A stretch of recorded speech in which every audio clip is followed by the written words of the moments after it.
So you've been recording yourself, filming yourself a lot.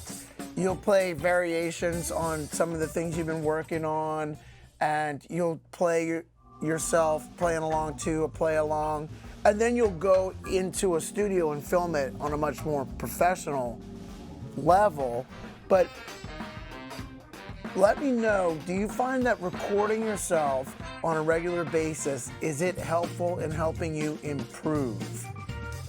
Totally, because when I'm practicing, in order to play a play-along track and upload it on social media, first of all, I have to practice it. And then I have to play it good. And that might take like 5 takes, or 6, or 3, or whatever. Right. Yeah. And I'm not going to upload that video if it's not good. Right. Yeah, that's practicing for me. I mean, I have to play the groove in order to feel good and sound good. So I'm practicing. That's a way of practicing. It is much more musical, you know? It's not just practicing. I'm playing a groove by myself and that's it. It's putting yourself in the hot seat and it's making you accountable, right? Mm-hmm. So would you suggest to other people to film yourself and Total. and to have to post it, you've got to make it good, right? Yeah, exactly. So it's an excellent, for lack of a better word, exercise for you to really improve. It's like, sure, you might think you've got something together and then you leave the practice room. But if you film it and then watch it and you're like, thousands of people are going to watch this, you might want to do it again. And if you have to do it 6 or 7 times, that's just going to make you better, right? I mean, first, you are going to watch it first. Right. Let's start from this, because, you know, if I'm feeling bored to practice, I won't practice unless I have like a goal, like a purpose, you know, to practice that song and record it and see if I am good at playing that groove, okay? If I see that I'm playing that groove, song, whatever, good, probably I will upload it. But first of all, I will watch it. Right. And you have to watch it and be honest with yourself, and that's the first step. So it's simple, the concept of filming yourself, picking the song that you're going to learn, then practicing it, then filming yourself, then filming it again, filming it and filming it again. But that whole process, I think, is so effective in giving yourself goal-oriented practice, and then you have to make yourself accountable, and you have to judge it yourself and judge, is it good enough to post? And then by the time you post it, you've had to play it so many times, and it really focuses your practice routine. It sets goals, and then you have to be held accountable because it has to be good before you can post it. So my reason for asking you about this is I want to recommend to other people that if you're not filming yourself yet, that you start, because I've found it to be an incredibly useful practice process and tool. And I can attest and say that, Nikos, I've seen a great improvement in your playing, both in the funkier stuff and the heavy stuff. Like, man, when I hear you play the heavy stuff, it's like so grounded and grooving. And I'm just like, man, listen to this dude. It's like, it's so happening. I'm so proud of you. I'm so excited for you to see the growth that you've made. And I think that your filming yourself has really contributed to that improvement. Totally agree, man. And I really thank you for the super cool words. I mean, it means a lot. I mean, I can't stress that enough. Yeah. Well, man, you've been doing really great work, especially through all of this shutdown and quarantine. You didn't let that hold you back. You got busy, started filming yourself, and I think you're at a different level now than you were back then. I'm running a sale on all subscriptions to my online drum school, Stanton Drum Academy. So to take advantage of a special rate on all monthly or annual subscriptions, click the link below. So you played along to Maple Plank. What recording was that from? That was from the Robert Walter album that Johnny V played.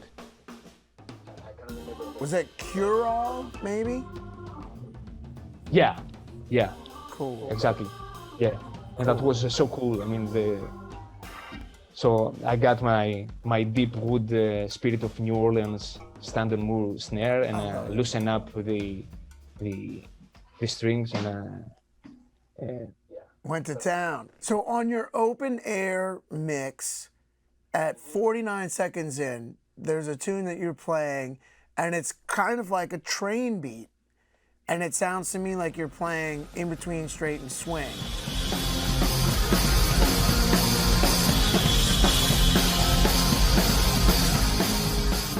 in any case, it's a double time. Like, I would say that's the first, maybe the second power metal song that ever existed. I mean, by Cozy Powell. He was playing a constant 16th notes, double bass. Right. You know, but he did the same thing in the previous album of Rainbow. So when you play that, to me, it sounds like you're playing in between straight and swing. It sounds like it has a slight lope to it. Yeah. Are you thinking of it that way? No, not at all. Really? That sounds God, cool it's because funny 'cause now you say that you can't play straight, and maybe that's true. Yeah, and I mean that's a really fast song. Really fast. I mean, at least for my skills, it's around 125. It's a thing, double bass thing. Right. Yes, I mean, that's weird saying that because it's fast. So. Right, but you could play it or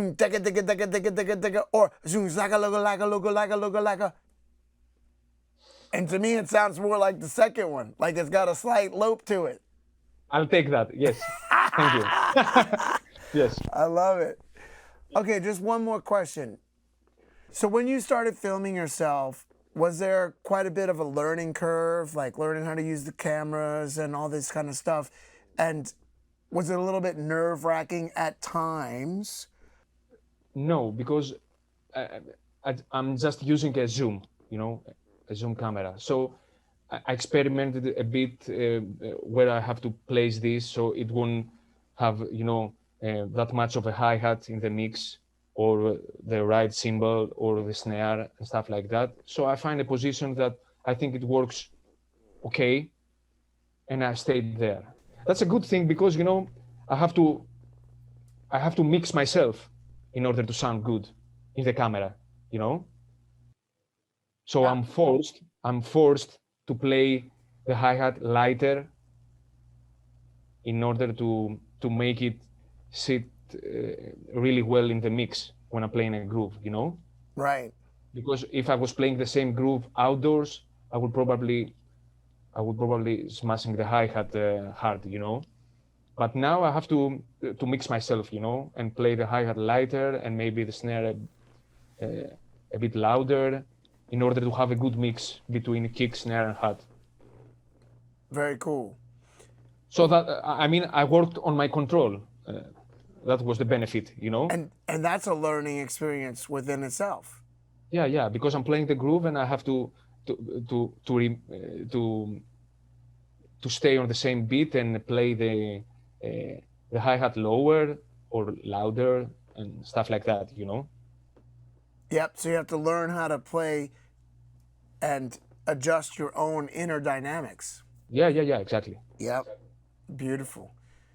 So Nikos, all the way from Athens, Greece, this has been wonderful to talk with you and catch up with you and talk about what you've been working on and talk about your development. And man, it's been wonderful to watch you improve and get better. And I'm really looking forward to seeing what you do in the future. So thank you for all the support over the years, my man. And I can't tell you how much I appreciate working with you. Yeah, man. Thanks for having me. It was a big honor. Huge pleasure. And as I said before, you have helped me so much. Man, that means the world to me, and that just makes me want to keep doing what I'm doing, keep moving forward, and just keep creating new lessons for you guys. Yeah, please go on. And I mean, yeah, people, SMDA rules big time. I mean, get your butt over here. Please subscribe to my YouTube channel, hit that notification bell so you can get notified when I am posting new videos, which I plan on doing quite a lot. See y'all down the line. Thanks.